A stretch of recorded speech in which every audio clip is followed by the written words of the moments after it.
because Resume. I've Yes, made you the host. yes. I Yeah, started. thank you. Okay.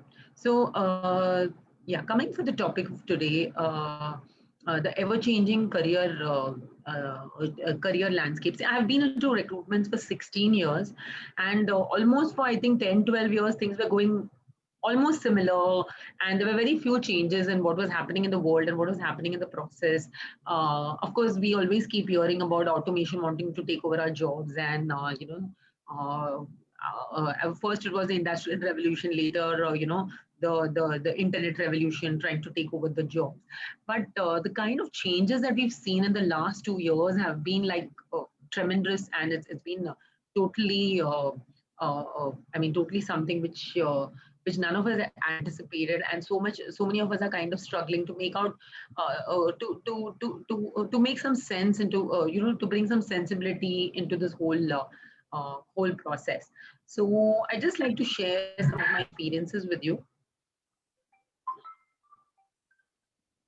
Yeah. So first, like I mentioned, these are the coordinates of on the job for whoever wants to follow us. Okay, 1 minute.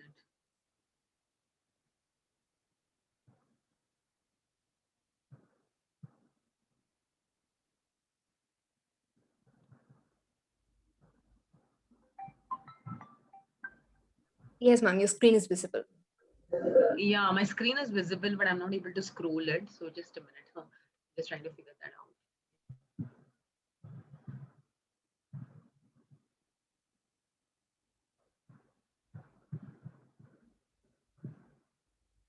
Just for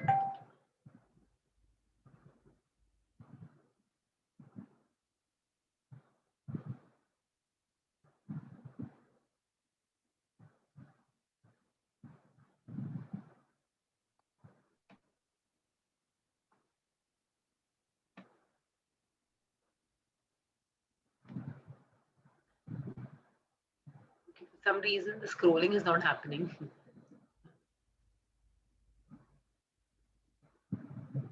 Okay, I can do that now. So is my screen visible, right? Yes, ma'am, it's Is it visible. off now? Yeah, okay, great. So yeah, this is what, as I mentioned you, this is what on the job is about. And like I was talking to you, the kind of changes that we've seen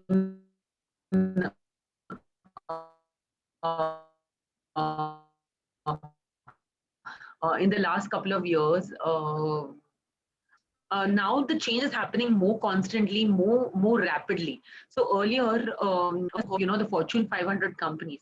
So if I was in a Fortune 500 company, I was there for say a decade or 2 decades for 50 years, and there were companies which are there in the fifth. And now, if you see the Fortune 500 list in the last say 5 years, last 5 years, I mean,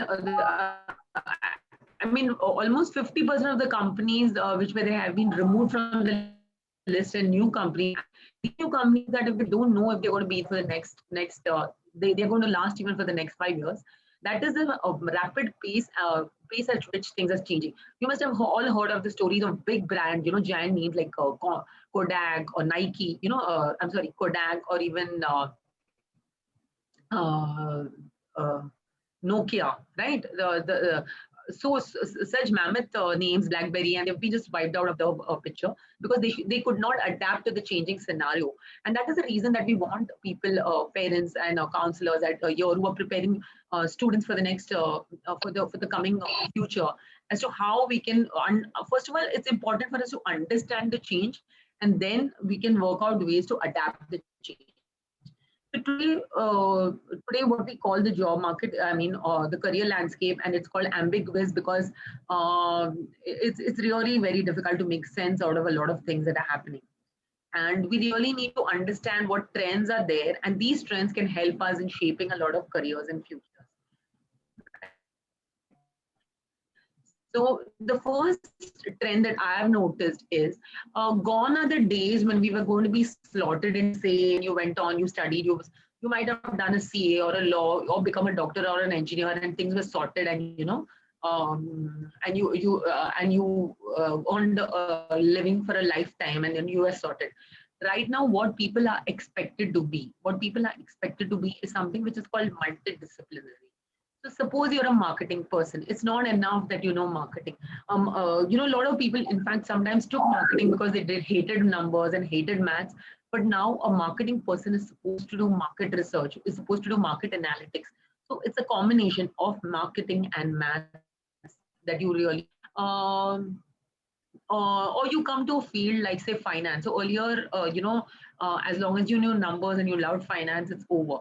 But right now, the finance guy is supposed to be doing a lot of selling, or a finance guy is supposed to understand like of people and then create products around it. So it's a combination of say finance and psychology. So combination of finance and tech, because so many fintech companies are coming up, and they are the ones who are hiring.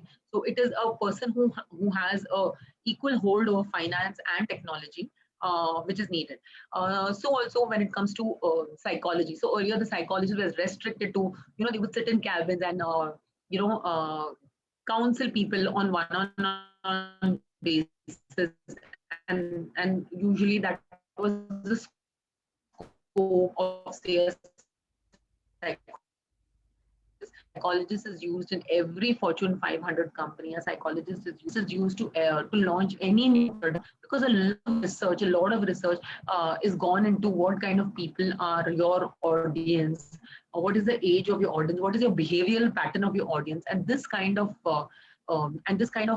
knowledge goes into going and making a product. And so psychology has become a very big skill set which is in demand these days.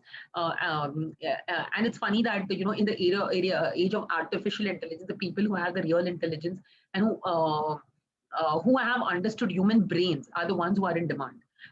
So on and so forth. There are so many careers which need a lot of multidisciplinary skills. So when I advise my students or the people whom I am counseling, it's so important that they do not get straight jacketed into particular streams and be comfortable. You cannot go away with saying, I'm not comfortable with technology. It is important for you to be curious about even all the other functions in the organization, or other functions which are being taught, because the future belongs to the people who are multidisciplinary and who can adapt to situations very quickly.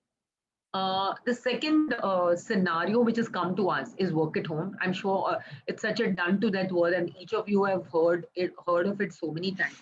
But what does this work at home means for us? What does it mean for the future? What does it mean for the students who are going to be entering the job markets? So the work at home is opens up the whole world in front of us. So earlier, parents were skeptical about sending their children abroad, and we say, "नहीं, मेरा बच्चा तो मेरे साथ रहना चाहिए," and stuff like that.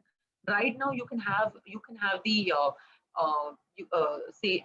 the privilege of working for the top companies in the world. It could be Google, it could be Microsoft, sitting from India, sitting from your home, sitting from your because the work at home throws up the entire world open to us, and we can apply for jobs across industries and across companies. And nowadays, the companies, which even the HR companies which are coming in, are like, recently I came across a company called Dell, if I'm not Dellin or something, which I'm not mistaken, which recruits people from across the globe, These people are paid in cryptocurrencies and digital coins, so there's no there is no problem of all these labor laws and stuff like that coming into the picture. So that is going to be the work scenario of the future, that you could be working for any companies across the globe, and you could be handling any profile, as long as you have those skill sets. So it has opened up the world for us. The next scenario which we need to understand, or which is going to be more commonly heard of in future, is called the gig economy, right? So what does gig mean? So gig, first of all, means temporary, or gig means you're taking up small gigs. You must have heard of these music rock bands who took up a gig in some place, and that's where the word originated, and it was called the gig. So gig means temp, and so don't so it's not as if sometimes people have a very negative connection to the word, that our job's going to be temporary, our job's going to be thing. But then you need to look at the positive side of the gig economy. So earlier gig was restricted to say the blue collar employees or the the people driving the Ubers or the delivery boys of Swiggy or Amazon. Those were the gig people. But in today's world, I being into recruitment, so I work for companies like my clients like Deloitte and VFS are looking for gig workers. So they are they want to implement say a SAP system, or suppose they want to implement cloud technology in their companies. So these are professionals which are very highly paid. These professionals can demand something like a 50 lakh, 60 lakh, 80 lakh per annum, and they cannot expect to keep them on the payroll all the time. And what do they do once they implement that system? Today I've implemented the cloud system in my organization, and what do I do with that person? What they're doing is they're hiring these people as gig workers. They're hiring these people as temp workers on a contract for say 1 year, 2 years, 5 years till the whole system is implemented. So now the gig economy is moving from the lower rungs of the ladder to be not only the blue collar employees who are delivering, but it's moving higher and higher up to say, to looking for IT consultants. People would set up a good brand marketing strategy for the brand, who's wanting to launch, but they don't have to be on the payrolls of the company. So so gig economy is here to stay, and this is going to be the way of the future. Another advantage of the gig economy is marketing professional. So you're doing the brand management of say one particular company, and I think. But earlier, you are bound by that company, and you are bound by the rules and stuff like that. But with gig economy, you can be working on multiple assignments at a time, or you could do something very different. So you can pursue your passion as well as your profession at the same time. So, for example, I'm an HR professional, and I love trekking and I love things. So I could be an HR professional. I'll be working full time as an HR professional. I could be a trek instructor. I could be teaching somewhere.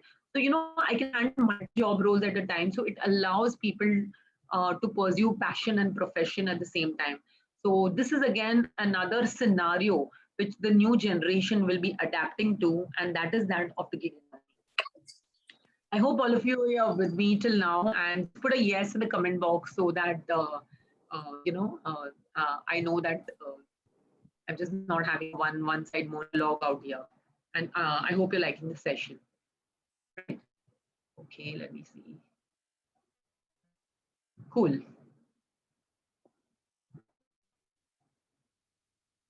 Yes, thank you for your comments. Yeah, so now we come to the fourth scenario, which with the future job prospects would be looking for, and that is called riding on tech. So, irrespective of what your field is going to be, everything is going to be, everything is going to be riding on technology. Technology is going to be your enabler. For example, even you're a doctor, you can't say that I'm a doctor and I just don't understand how computers work, and I'm just disconnected with that. It doesn't work that way. Whether you're so now there are almost of I mean, nowadays you must be hearing of non-invasive surgeries and non things. So even a doctor should know some amount of technology. So being at any field, it's good from the beginning if the students are encouraged to make tech their partner. To keep doing things, to keep learning new technologies or software which is connected to their field. So, for example, if you're a designer, you make sure that you've learned some software which is connected to designing. Or if you are like I said, Python enables data analytics. So maybe you've done that course, and you're friendly with technology basically, because everything in the future is going to be riding on technology, and this is an important way to prepare for a career. I will go through how the hiring process has changed, in the last couple of years. Just 1 second. Just like to see. Okay, great. I hope, yeah. Hope everybody with me till now. Great.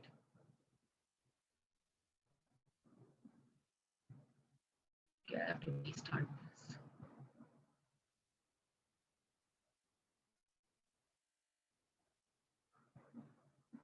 Okay, so I want to take you through how the hiring process has changed in the last couple of years. So earlier it was as simple as, you come from a good college, you come from a good institute, all the people from IIMs will get hired at the beginning. IIT ka automatic job, you automatically you'll be getting the jobs. Or if you're studying abroad, a Princeton or a Georgia Tech would immediately land you a wonderful offer.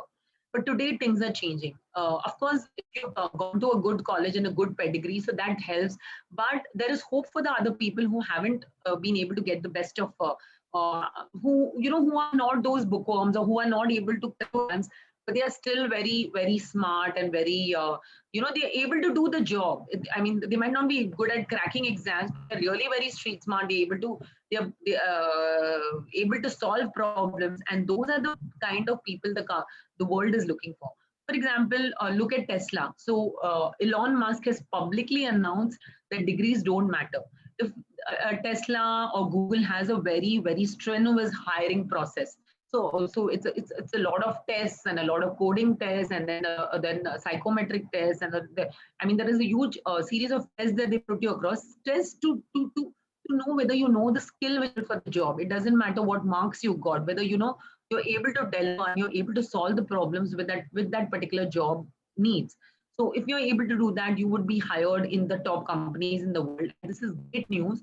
And even right now, what I'm seeing is my clients, the hiring process, they would give you a coding test, or they would give you a case study, or they would like for me, the way I hire recruiters is I will give them a recruiting process. You do this and you show me, pick out some CVs and see. So you're really giving them like an on-the-job test. So as long as the person is able to perform that on-the-job test, he's hired. So it doesn't matter which college or pedigree you're coming from. So this particularly I wanted to share with a lot of parents who are so fixated on exams. Should I write the scholarship exam? Should I write the Homi Bhabha exam? And this, it's great to write, and of course it will give you, but also make sure that the students are getting those other experiences in life, getting those other experiences. So for example, even to get into a good college these days, you need to write a good SOP. What is an SOP? It's a statement of purpose.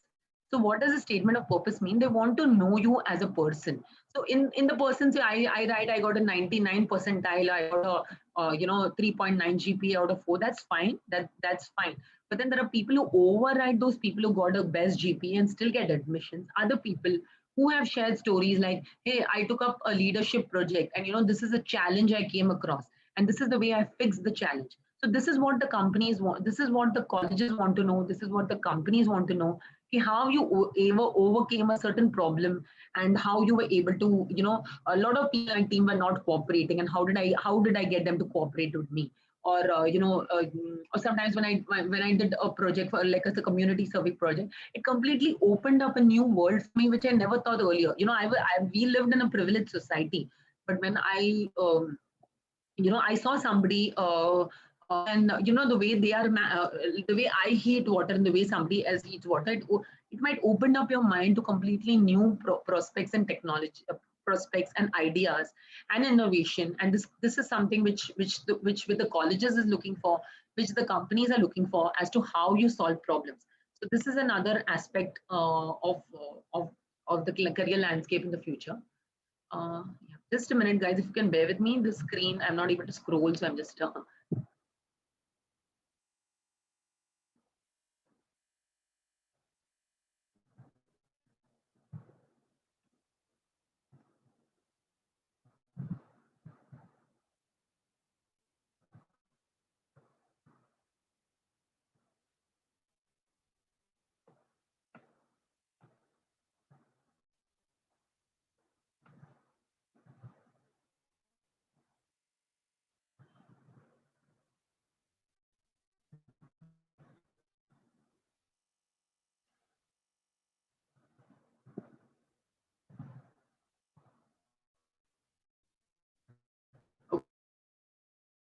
Yes.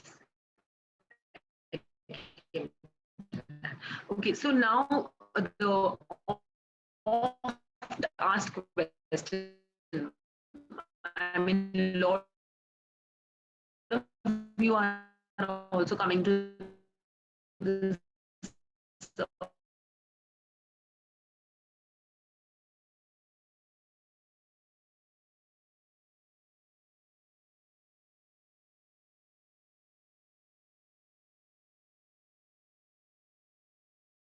learning.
Guys, I think ma'am has got a network issue.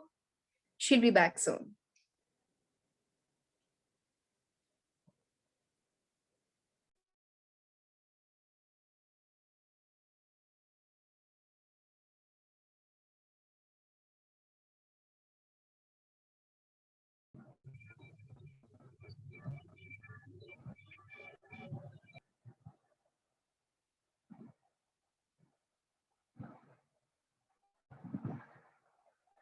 Hello. Yes, ma'am. Yeah, I'm so sorry. There were some internet issues. My connection dropped. So, okay. Can we resume now? Yes, ma'am. Yes.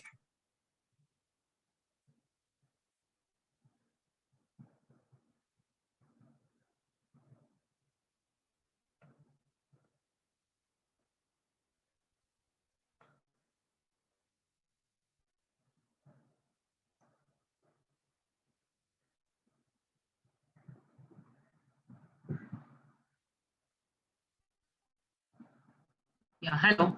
Yes. Okay. Everybody with me till now, if you can just put a yes in the chat box. I'm sure. I'm sorry about the drop. Yeah. So okay. So the top skills is definitely going to be the IT related skills, say the artificial intelligence or the ML or say virtual reality. But I just have one small addition I'll come to make regarding this. Just because these skills are in demand is not the reason why the child should be going in for it.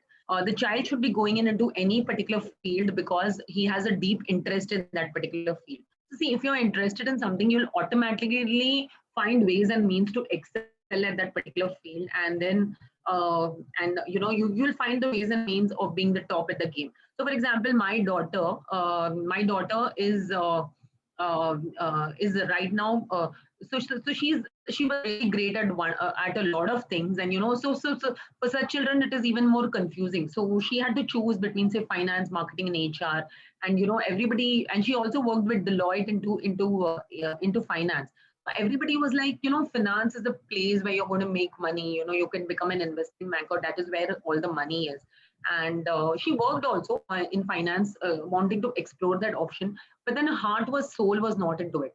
And then she decided to she was really good with people. She was good with psychology, and that is the place that she decided to explore. Right now she's at an Ivy League college, Cornell University, and the starting pays I mean the starting pays there are, like, of course it's in US dollars, so it's a thing that if you convert it into Indian rupees, it's like 1 crore and stuff like that. So if you follow your passion, if you follow what you're liking, you will earn the money. But make sure that you're really interested and not pushed into. I see so many parents pushing their children into engineering, and they absolutely hate coding, and they don't like it. So we can name the skills of the future, and of course these skills are very well played, say artificial intelligence, machine learning. But then if your child is not interested, please don't push. Go according to the passion of the child, go according to what the child is really interested in, and he will find ways and means to earn a good living, and to be the best at his game.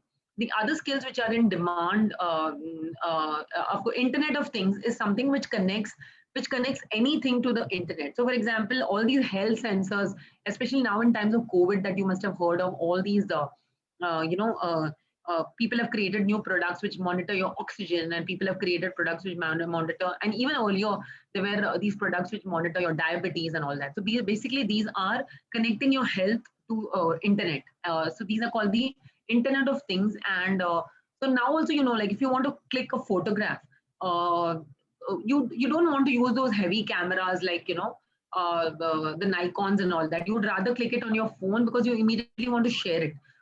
So everything which is shareable, everything which is connected to the internet is what is going to be in demand, and internet of things is what connects devices to internet. So now, like more robotics, and even now you see, now it's all the world of touchless, faceless and all that, and people are think. So robotics, virtual reality is going to be in, even if you're going virtual reality is where this is the way say shopping is happening in the future. So nowadays most of us are doing online, and we would love to see if we can just wear the dress and how it look on us, or even if it's a piece of jewelry, we would like to say, we would want to feel how the jewelry would look on us. So the future of retail and shopping are going to be the people who are doing virtual reality, and those are the people who are going to be in demand. So these are the tech roles. So are they only tech which is going to be in demand? No. What Another big area is data science. Data science is again connecting a lot, numbers, everything is going to be working on numbers. So like I mentioned earlier, so being at any field that you come from, you need to connect it with data and data science, and this is going to be the skill which is in demand in the future.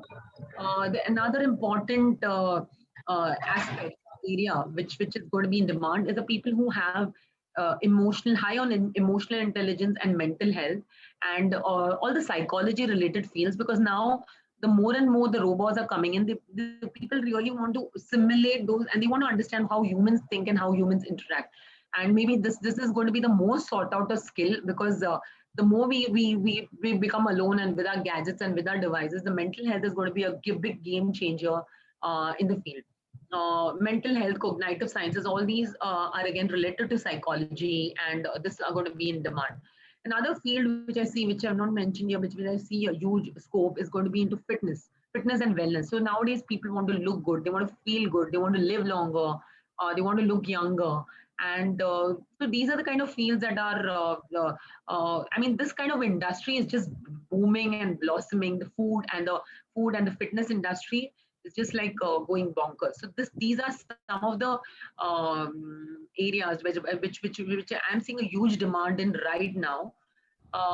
Again, a disclaimer, that whatever field you're in, you have to keep on innovating and things, because every 2 years something new is going to come. Like for example, abhi artificial intelligence, if it is in vogue, to say data analytics is in vogue, 2 years later they might create a software which will analyze data on its own. So what do all the data analysts do?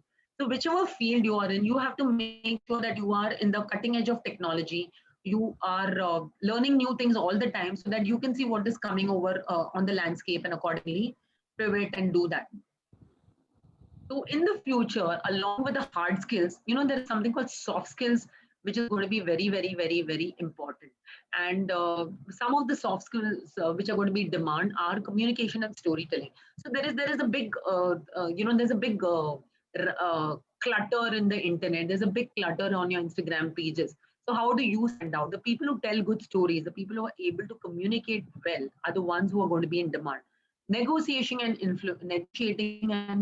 If you're able to influence and negotiate with even a couple of people, and with the stakeholders, these are the kind of people who are going to be in demand.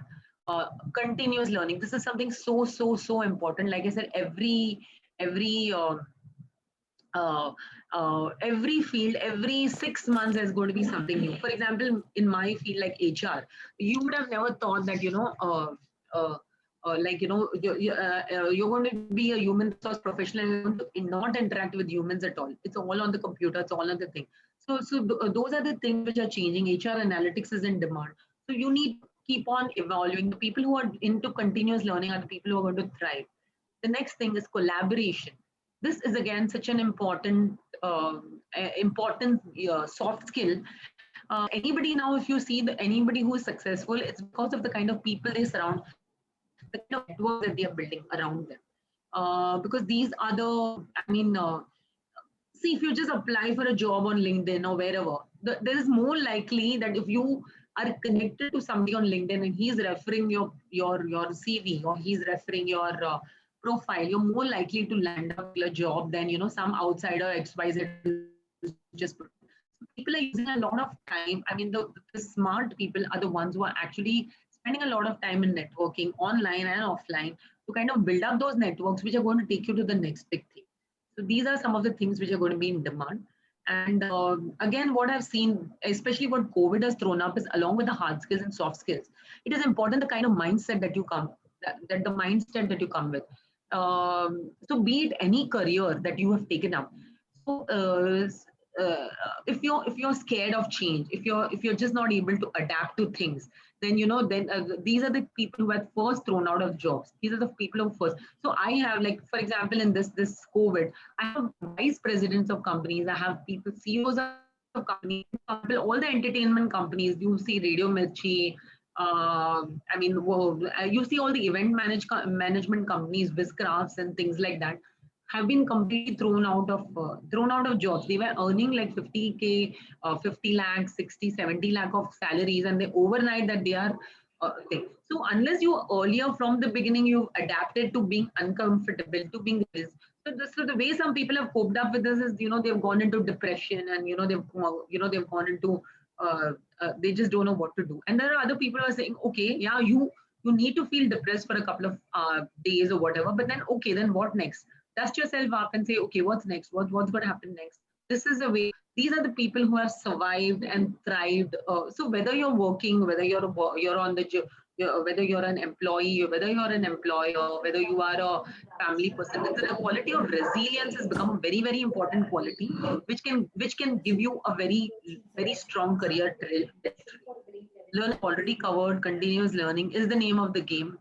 Innovation, keep thinking of what new you can do in your field, whether you're in a job or a thing. If you're in a job, it doesn't mean you're fine, and whatever the boss tells you, that's all you have to do. As long as you keep innovating and think of new ways to solve those problems, you're more likely to be more successful, and more likely to be perseverance. This is such a important quality. And especially for young students, I would really like to, nowadays every lot of students are looking for internships. They would have applied to 5 places and says, nahi mil raha hai, it's not happening, it's not. Boss, you need to at least, I mean, I know people have applied to some 300, 400 companies till they landed the first job, till they land, because you, that's whole filtration process. You might not fit into the 100, and the second 100, at the last 50, you might have been rejected at the interview stage. Doesn't mean that something is wrong with you. It means that you're not fit for that particular role. So see, first of all, how you can build up your CV. Next is you keep persevering, and believe you me, the people who persevere will definitely hit the gold mine at the end of the tunnel. Networking, I've already emphasized on. I don't think that, I mean, uh, uh, even now, like you've seen, especially even the people who have been thrown out of jobs, or who are even trying to get their internships or trying to get the jobs, it's Hello? all about the kind of circles that you have built up. So the most Start wonderful tool Nido. to me is that of somebody has to mute, please. Somebody is on unmute. The most important thing that the people have to build up when you're doing your job search, or your career search, or you're getting into any university, even your college admissions, or whatever, your school admissions. It's the kind of people who are willing to refer you. It's the kind of people who are in your thing, and they will give you ideas as to how you can reach the next person. And always, like they say, a known entity is better than an unknown devil. So make sure that whatever profession you're in, whichever stage of life you're in, you need up your networks, and there's nothing like that. So in spite of whatever the career landscape could be, it could be ambiguous, it could be unpredictable, it could be scary. But if you have the mindset, if you have these kind of mindsets, you will come what may, you will survive, and you will have a thriving career.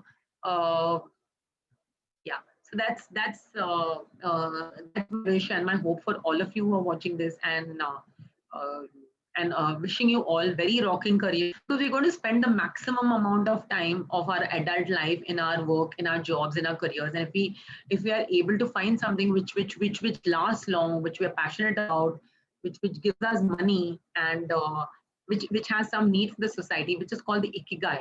So that is where we are going to find contentment. And so wishing you all of you that you find your ikigai. So these are our coordinates on the job. We almost every week we have we talk to different mentors from the industry or from the peer community. So you can follow. It's called an on the job handle on Instagram. So do follow us, and keep yourself updated on what's happening, because knowledge is power, right? Thank you so much, and I'm open for questions, and if anybody has. All right. Thank you so much, ma'am, for that wonderful, informative session. All right. So, guys, you're open to ask questions. Please do message your questions. So, ma'am, okay. So let's start with a couple of questions that we've got here for you. How and when should soft skills be introduced to students? I think from the day they are born, from the day they are born, because see, when you start off, even as you do, you first learn how to communicate, right? You learn how to communicate. You learn how to convey your feelings to your parents. Ki, I'm hungry, I'm thirsty, I'm irritated, I'm whatever. So communication is the key for anything in the world. So I think from the day you're born, the soft skills need to be honed, and need to be built up. And then as you go ahead in life, it's an everyday learning process. And the only thing that I like to say so like I said, every day you're learning, and the way that you can get more exposure, and you can actually cultivate more. I honestly feel it's not by doing a lot of classes, because I know parents who have put them in a vocabulary class, and then a English speaking class, and then a phonetics class and thing. I would say, like, make them, instead put them in, allow them to experience a lot of things. So, for example, if they have gone on a trek, or suppose they have gone on a nature walk or something like that, then you're looking around and you're looking at things, and you're looking, and if you have that, you're asking questions, you're interacting with people, you're meeting a different kind of people. That's why you develop. So putting them in situations, in putting them in kind of different experience can really build up your soft skills, is what I feel. All right. So we've got a question here from a student, from a participant. What's the most necessary soft skill for a 10th grade student? Okay. So, for me, communication is always going to be the thing. But what for a grade 10 student, say awareness and curiosity for what is happening around you. Because honestly, even now, when I'm interviewing a lot of students, so the place where they miss out on, or where they fail interviews, or they fail thing, is the lack of general awareness, is the lack of what is maybe students are so limited to what is happening in their books, or what is happening maybe among their peers. And I'm sure, like, all of them are like, why should we watch the news? Parents keep hounding them to watch the news or read. A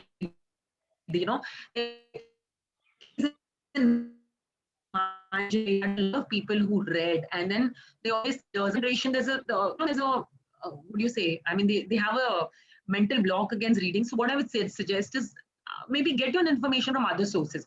You can use podcasts, you have your Instagram, you have your TED Talks, you can whatever is happening around you, but be curious. The top skill set would be to be curious. So when you're curious, then you come to know what is happening around you. You understand how to communicate, you understand how to answer, ask questions about what's happening around you, and things. So so the top skill set would that I would say would be curious, and be aware of what is happening around you, ask questions, and this would amazingly develop your personality, which would be helpful in the future.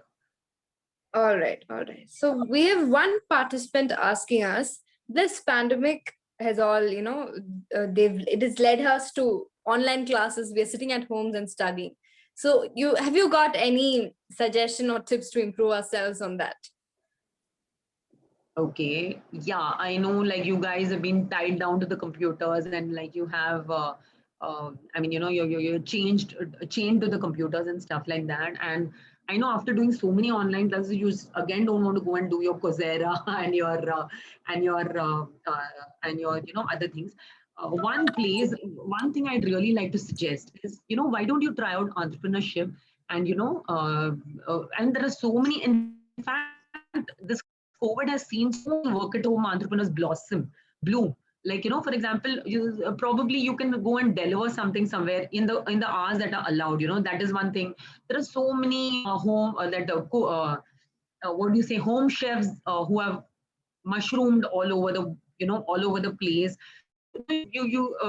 You make something and then you go and you go and deliver that. I mean, you go and sell that. And I'm telling you, people are open to home chefs and entrepreneurs these days. They want to try out, and especially your friends. You start with your friends and families. They'll be so encouraging to you. Then you kind of increase your reach. Increase your circle.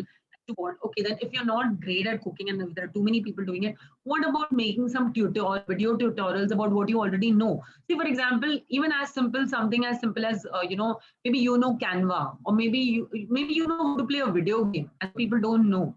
So you can make a small YouTube tutorial as to how this particular thing can be done, and put it up there, and you circulate it, you kind of thing. Or number four, you can handle your parents' Instagram accounts, like say marketing and stuff like that. Like for example, my Insta account is handled by my daughter. Was handled now. She's moved abroad, so I have another intern who's doing it, and she's doing a great job. I have students of standard 11 and 12 managing, and obviously you guys know thing of managing an account is you're not only you're not doing you're not doing some aimless searching. You're actually trying to see how you can increase footfalls. You're using your ideas, you're innovating, you're using your brains into something, productive and creative. So these are the different ways, and especially now, since you guys all have holidays for 2 months, try and come out of your Netflix and your video games and something, and see if you can create something. It could be even an online product or something which you're reaching out to people. You're sharing your experiences with people, and you're teaching them. All of us know something or the other which we can teach. So if you know some craft or something like that, maybe you can put up calligraphy, or whatever your parents must have put you through so many classes, I'm sure. So if you're able to teach that even to some 3-4 kids in your building or something like that, either through online or offline. I mean, uh, I don't know how much offline is going to work, but even things. So that is a way that you can utilize these 2 months away from your routine computer, Zoom, and all those things, and utilize your mind a little more favorably. Great, ma'am. Great. All right. So one more question is, you've spoken a lot about networking and how important networking is. So what are the different ways through which we've got to learn networking? Because, as networking is very important, especially in today's world, how do you think youth of today should learn networking? What are the different ways they should learn? Okay. The number one top tool, I guess, I don't know how many students are here and how many professionals, and most of these are 10th. Maybe you can just even put in your age in the comment box, so I have a little bit of idea and things. So the number one top tool these days is definitely LinkedIn, especially if you're a professional. And obviously, when you're sitting in the seminars, something to do with your careers and your you that's how you want to reach out to the world. Number one tool is LinkedIn. Through LinkedIn, you can reach out to even Sundar Pichai, and you could reach out to Indra Nooyi. That's how powerful LinkedIn is. If you write something which catches the attention, like I told you, one of the students of mine just conducted a wonderful interview with somebody from Google, some top guy in Google. He's just a student studying in the second year, and she had some project in college which had to speak about how technology along with marketing technology, and this guy is a top digital guy in Google. He's been into 15 years back when even nobody had heard of the name digital. So LinkedIn is like a passport to the whole world, passport to the most powerful people in the world. So if you don't have just create a LinkedIn profile and connect to as many people as possible, because it really opens up the world for you. And I think that's a wonderful way of networking. And then traditional, I mean, all the other social media I already know about, so I'm not going to talk about them like Instagram and stuff like that. So the another way which we used to do in the good old days of non-COVID and non-thing, were to attend a lot of programs and a lot of seminars and a lot of talks about about the topic of your interest. So that way you kind of connected to people of different areas, different walks of life. You went and you met them, and you think. And another important tip I want to give you in networking is don't try and connect only to people of your type. Like suppose you want to you are studying CA, so only connect to people who are doing CA. Or if you are try and get your these various fields. So, for example, I'll just give you my example. I'm a runner, so I run marathons. So I've done some 80 marathons till now, and then I connected to this group which is into marathon running. And believe me, more than my work networks. Whom I connected, the people I met in the marathon. So one is I met CEOs, and I met lawyers, and I met dietitians, and it's a very diverse area that diverse kind of people that we met. And then we work out together, and because we work out together, like, and you build up that connection. Workout, all of you might have joined a gym, I mean, or at least are a part of some program where you go thrice a week. So these are wonderful different places where you can connect with a diverse set of people. So make your networks very diverse. Don't stick to one particular type of people, just your school friends or just your college friends. Make sure you connect to diverse people. Keep getting diverse ideas and diverse influences, and we have life. Yeah, Josh, I hope I answered your question about that. Yes, ma'am, absolutely. All right, so that was it. Thank you so much once again for being part of this session. And I'm sure all of them are benefited out of this.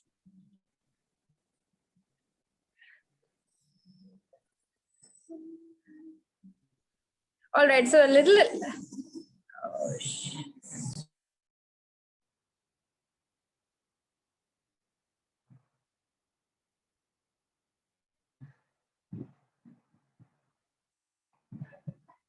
One last time, a little about 3G ME Life.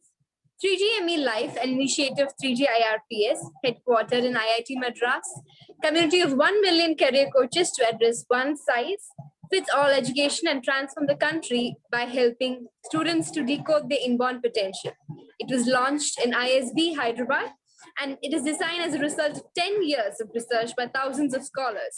We endeavor to empower each student to align their passion with their profession by helping them to choose the right career. All right, so that was this episode of 3G Career Talks. Guys, please do post in comments how you like the session. We would love to hear.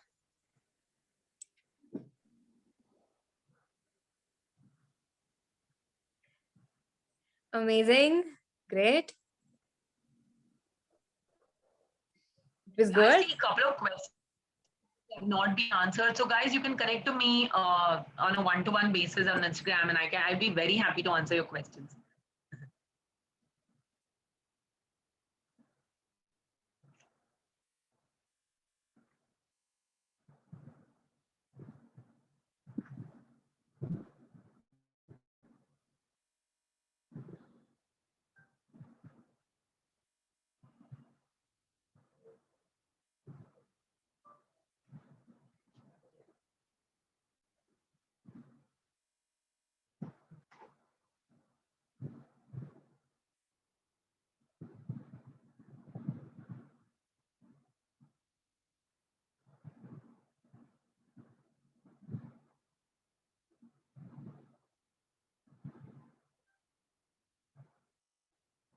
Thank you so much for this comment.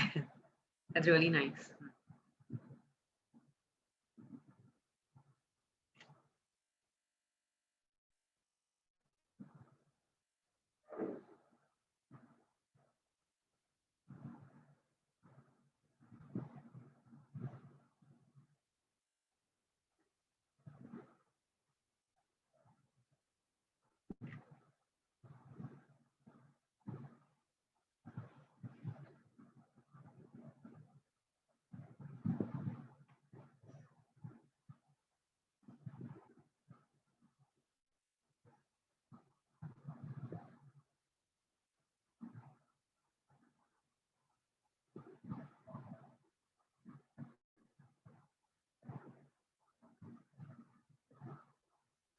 So Joshna, can I exit? Yeah.